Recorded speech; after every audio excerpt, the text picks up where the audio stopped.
He's got like a lovable older coach energy because that is what he is. He's got a decent amount of time in the legislative body. He has performed and outperformed the Democratic Party routinely as the governor. He's a popular governor. He's done a lot. His legislative accomplishments in 2023 onward is pretty solid as well. Like, he is 100p a phenomenal pick. A great pick, okay? Top of the leaderboard pick. Absolutely stoked for this. Absolutely stoked for this. Tim Walz, the governor of Minnesota, is the VP pick for the Kamala Harris presidential run. Now, I am obviously very excited about this. I think that overall, he is a really, really solid pick. News is big in this unprecedented campaign, this season the likes of which we have never seen before. We have one more major development. Vice President Kamala Harris, the presumptive Democratic nominee now for President of the United States, has selected Minnesota Governor Tim Walz to be her running mate. Week and a half ago, 2 weeks ago, maybe seen as a dark horse. Now he has emerged as the choice. Our MJ Lee, Jeff Zeleny, John King, Jamie Gangel, all reporting on this. MJ just saying maybe Walz, a vibes pick, seen as a Midwestern happy warrior. John King is here with us in New York, watching this unfold before our eyes. Let's just start, reset at the top of the hour, what Tim Walz means for this ticket now. It means, number one, the Democrats have their ticket. They're about to go into their convention, and after Kamala Harris clinched the nomination with the most unorthodox nominating process of our lifetime, the President of the United States steps aside after winning the primaries. She wins a virtual voting among the delegates, and then she wants to make this decision. She wants all this cleaned up before they get to Chicago for the convention, so that can all be about prosecuting the case against Donald Trump and JD Vance and against the Republicans. So a very truncated process, a lot of pressure on the vice president. So if the voters out there get to judge, how she's handling this first big executive decision. So why Tim Walz? We're showing pictures of him right there in a jacket and a shirt with no tie on. Earlier we had pictures of him in a T-shirt. I do think the contrast here is going to be striking. This is a small town Midwesterner. This is a man who won a Republican House seat and held it in very difficult years for Democrats. I asked this question to Sam Cedars and got jumped on. My question is, what has changed? Why is everyone so hyped about Walz? How would this address our foreign policy concerns? You will get jumped on because this is a moment where like people are finally tuning back into politics, and a lot of people are just straight ticket liberals in general, and they don't personally give a single fuck about American foreign policy. That is by design, mind you. The American foreign policy is brutal, it's ruthless, it's bloodthirsty, it's maniacal, and that is precisely the reason why it is not in the forefront of American minds ever. Foreign policy has the capacity to make or break elections only when it reaches a certain boiling point. We could technically still reach that boiling point, by the way.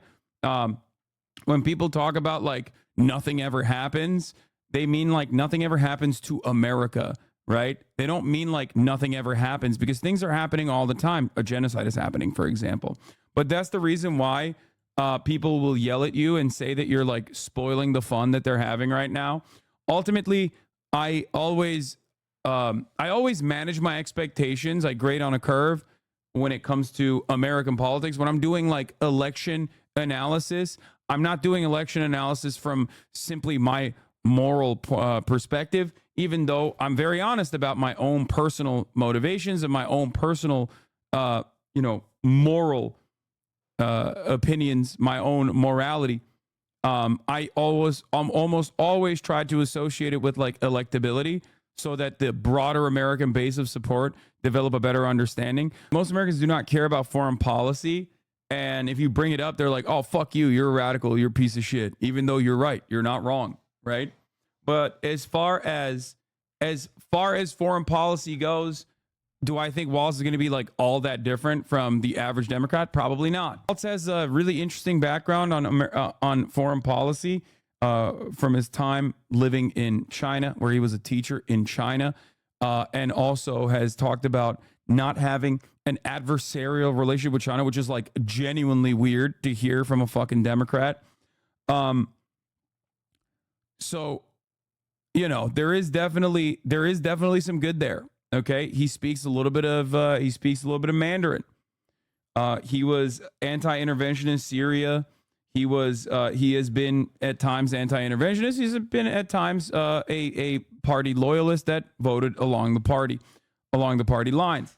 So that is important to understand, though. That is important to put within the context of like the rest of the Democratic Party. In terms of his stuff with respect to Muslim populations, he has a big Somali constituency in his state. He has actively defended them on the record time and time again. That's why they're attacking him and saying he's like beholden to care. Okay. He's not going to be aggressive in being like anti-Israel or anything like that. Make no mistake. But having said that, we'll see. We'll see. Okay. I am not going to make any predictions on that front. I suspect him of being like super. Do I suspect him of being like above and beyond on the issue of Israel? Who knows? Probably not. He is just like every other fucking Democrat. He's just like every other Democrat and on that issue. He held on to it. So he has that small town rural appeal, which is why did Donald Trump and JD Vance. Sort of the same idea. Can you go into small communities and make the case? He's the chairman of the Democratic Governors Association. I can tell you his fellow Democratic governors love him. Love him. They think he's smart. They think he builds consensus. They think he's really funny. And so they like being in his company. And that matters in a campaign. In terms of Harris being out, are you confident that do you have the loyalty and do you trust your partner out there on the campaign trail? Does that person at tense moments, and there will be a lot of tense moments in the next 90 days of this campaign, make you laugh and make you smile and maybe take some of the pressure off you? Can you do the small market television? Walz fits that bill. Now, yes, Walz can do retail much better than Kamala Harris. Kamala Harris still has that like elitist California stink on her a little bit when she's running around. She plays well. She plays well to younger voters for sure. But like ultimately, you put this man in the fucking Rust Belt, he's going to thrive. That's where he's from. You know, that's what he does. That's his shit. He's a goddamn teacher from fucking Minnesota. All right. So that he's got like a lovable older coach energy because that is what he is.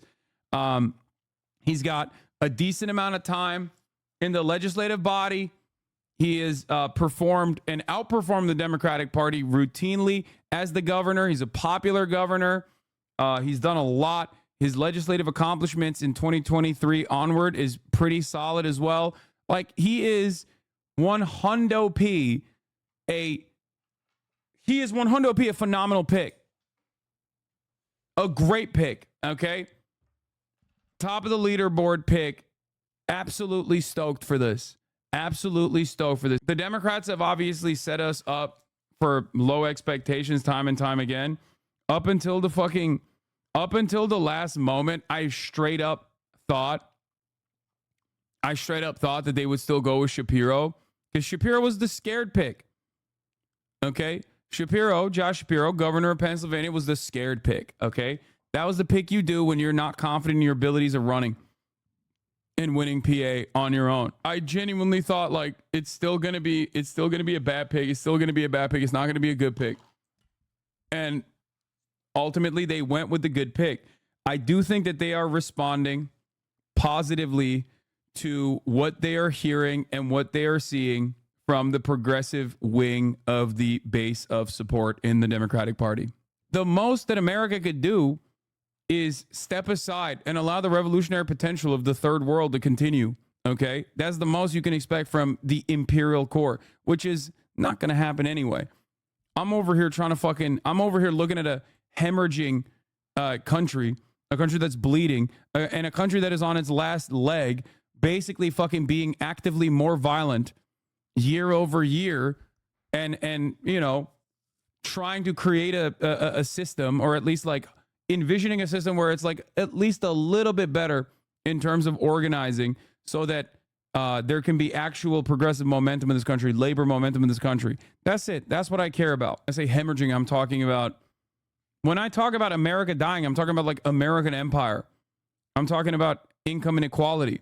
I'm talking about the very obvious instability that we are staring down currently. We're going to see how he plays out. And again, I'll be a broken record on this. There is no data in the 37 years I've been doing this that says your vice presidential pick makes the difference in the end. However, it can hurt you. We could have a conversation about has Vance hurt Trump or at least stalled Trump's momentum a little.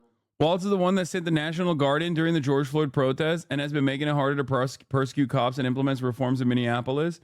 Yeah, that's actually a really interesting take because there's a big column A, column B on that front as well, because he does have some weaknesses. You just mentioned two solid ones, but he's also the same guy that, if I'm not mistaken, allowed the Keith Harrison prosecution to occur. Keith Ellison, not Harrison. Sorry. He's the one. Wait, hold on. He's the one who pushed, like he's the one who at least didn't get in the way of Keith Ellison, not Harrison. I apologize. And I think that that in and of itself is like pretty solid. He also lamented on his abject failure of riot response. Somber Minnesota Governor Tim Walz confronted criticism after a third night of destructive protests in response to George Floyd's death in police custody. National Guard officers said the mission lacked clarity. He's an interesting guy even on this front as well. Of course, no politician is perfect, and Walz is not perfect either. Fun fact, Tim Walz is the only person on either ticket that doesn't wear makeup. He's also the only person, aside from Donald Trump, since the Carter administration that doesn't have a law degree, I'm pretty sure, of some sort. Is it like a VP that hasn't had that? Which is pretty wild. I mean, the motherfucker's a teacher, bro. He's a teacher. What are we talking about? That's it. He's a teacher. He's a football coach. He was in the army. Like, he's pretty fucking solid. I don't really give a shit about like him being a veteran. I do care a lot more about him being a teacher. Just like with Ketanji Brown Jackson, I cared that she was a public defender. Okay? Like, these are very important things. This is life experience, especially in more formative years, that truly changes the way you view the world. Okay? If you're not a fucking like out of touch rich weirdo like half of the fucking Republican Party, for example, like, that's cool. That's a good thing. That means that you are going to be the kind of guy that legitimately would advocate for certain positions because you have lived experience on those positions. Okay? Sometimes life is as much about the lessons you learn as the lessons you teach. When I grew up, community was a way of life. My high school class was 24 people. I was related to half of them. I learned to be generous towards my neighbors, compromise without compromising my values, and work for the common good. My dad was in the Army, and with his encouragement, I joined the Army National Guard when I was 17. I served for 24 years. I used my GI benefits to go to college and become a public school teacher. I coached football and taught social studies for 20 years. And I tried to teach my students what small-town Nebraska taught me: respect, compromise, service to country. And so when I went into government, that's what I carried with me. I worked with Republicans. That's the thing. Like, he also is like pretty popular in Congress too. Like, people love him. The VP can play a big role in obviously, dominating Congress. Pass an infrastructure bill, cut taxes for working families, signed paid leave into law. I codified abortion rights after Roe got overturned, because I go to work for the common good. But enough about me. Let's talk about you, because that's what this election is about. It's about your future. It's about your family. And Vice President Harris knows that. She too grew up in a middle-class family. She too goes to work every day, making sure families can not just get by, but get ahead. We believe in the promise of America, in those values I learned in Nebraska, and we're ready to fight for them. Because as Kamala Harris says, when we fight, we win. We are getting you on here before you are starting your workday, so I don't know if anyone's heard what your thoughts are on Kamala Harris naming Minnesota Governor Tim Walz as her VP candidate. What are your thoughts there? Oh, I love it. I'm very excited about Walz. Walz he's a fighter. He's done a lot with a very slim majority in the state legislature in Minnesota. And I've been writing for the Democratic Party of Minnesota for quite some time. So I'm actually very excited about Walz. I definitely think he was a better choice than Shapiro. A lot of people immediately think, oh, is it because of Israel or whatever? No, like Walz is also, going to be pro-Israel. Most Democrats are. In general, that's American foreign policy. My frustration with Josh Shapiro was actually because he was pro-school vouchers. Like he worked with the Republicans in the state when he became the governor to push for a school voucher program, and I think that's very right wing for me. I don't really like that. I think that's immediately it spells that you're anti-teachers union, and that's a pretty solid, pretty important constituency for the Democratic Party. Tim Walz, on the other hand, is a teacher, so I'm very excited to hear how he will communicate a more progressive agenda for the Democratic Party. I think they actually have listened to the voters. They've been doing a lot of good things this past month, especially. They've almost become this competent party that I never really experienced. I never really thought they could be. All of my like sports broadcaster friends that I've worked with over the years are gonna be so shocked that I appeared on a fucking sports show. It can help you in the idea that, again, popular with governors, that helps you raise money. Popular with governors, that helps get more people on the team. Popular in small town America, create a little buzz for Democrats in places maybe where they're not always seen. And that is one of the Democratic Party's problems. In the years I've been doing this, Michael Dukakis was my first. What? Bad take? You're basically saying the Republicans are right about immigration and we can't beat them? Saying immigration is good is actually better than avoiding the issue? No. My thing is either set up a counter narrative that is objectively based and rooted within reality, okay? Or if you're going to talk about it, if you're going to talk about the issue of immigration, don't fucking literally play into their narrative. You're wrong. You don't understand the point I'm making. I'm making the opposite point. Campaign, 1988. He won 10 states. Massachusetts miracle. Yeah, Iowa and West Virginia were states won by Michael Dukakis in 1988.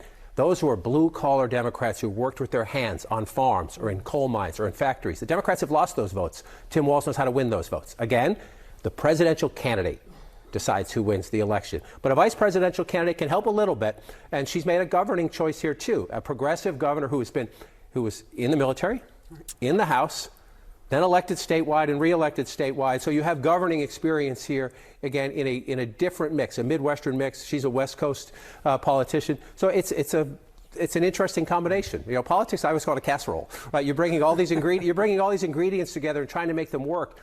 The last thing I'll say is, in my travels over the last year, one of the issues is people are so disillusioned with politics. That's why you have so-called double haters, people who don't like Trump and don't like Biden. Well, now President Biden's out of the race. So that gives the Democrats an opportunity. They have this opportunity to shake up the race, to get people to look again. So somebody who's a little different, a little unorthodox. Kamala Harris is different. She's a woman of color, right? So she's different in her own right. Now to bring somebody else different into the mix when you're trying to get another look, it's an interesting pick. And you mentioned him being a happy warrior. That's not something that you always hear in politics. There's been a lot of people who have been really, really annoyed, pissed off is probably the best word you could use. The candidates recently using very dark language, et cetera, et cetera. He's not that guy. No, he makes the case against Trump and Trumpism with a smile.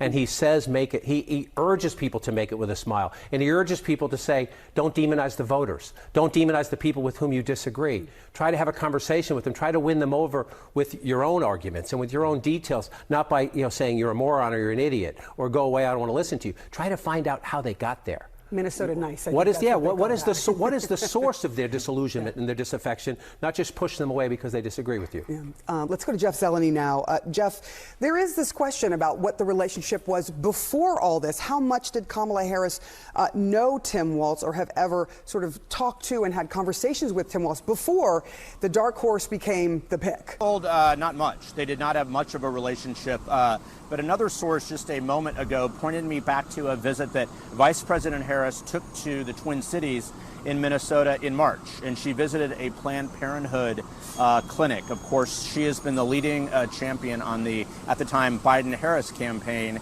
for abortion rights. And that has been one of the really anthems of her candidacy. And Governor Walz was at this Planned Parenthood clinic. It's the first time a sitting vice president has visited such a clinic. And I'm told that she walked away impressed by his demeanor, how he carried himself, and she liked him, but did not know much about him. And of course, at the time, this would have been unthinkable. Just 16 days ago, she was the running mate. She was not looking for her own running mate. So that is what is remarkable about this. But really, in the last 2 weeks, Governor Walz went from a third-tier contender in the views of someone who's close to him to one of the top three. And they believe that was largely because of what he was doing sort of very publicly. He was doing every interview he could do, trying to make the case to some Democrats and make the case why he is the type and flavor of Democrat that could help win voters back to sort of the Democratic Party how it was not that long ago when Barack Obama won in 2008 and 2012. They won a lot of areas that are now red. John was just talking about many of those areas. Governor Walz is someone they believe who can help sort of win back these areas. There, of course, are limitations to this. Vice President Harris is at the top of the ticket.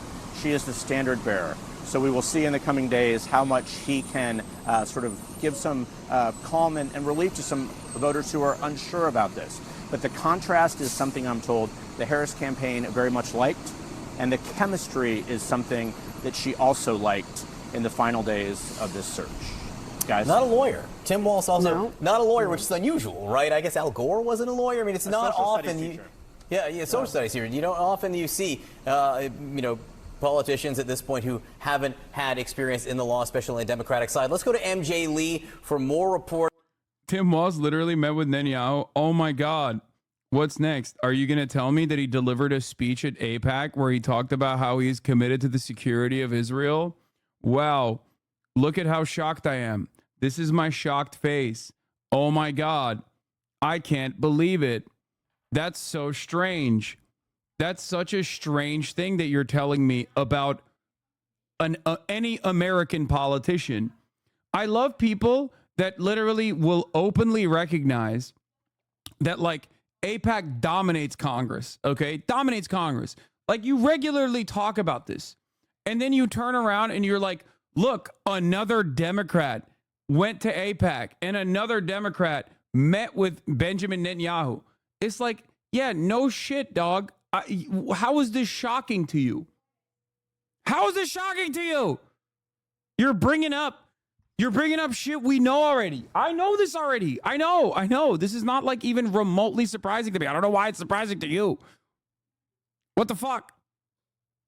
On how we got to this point. MJ, what are you hearing now? Really remarkable and extraordinary series of events that led us to this moment. It was 16 days ago that President Joe Biden dropped out of the 2024 race. And as you've been talking about, Vice President Harris was able to lock up this nomination so quickly, but so much so that there was not even at any point, even a blip of a real conversation within the Democratic Party about whether they should consider anybody else other than Kamala Harris.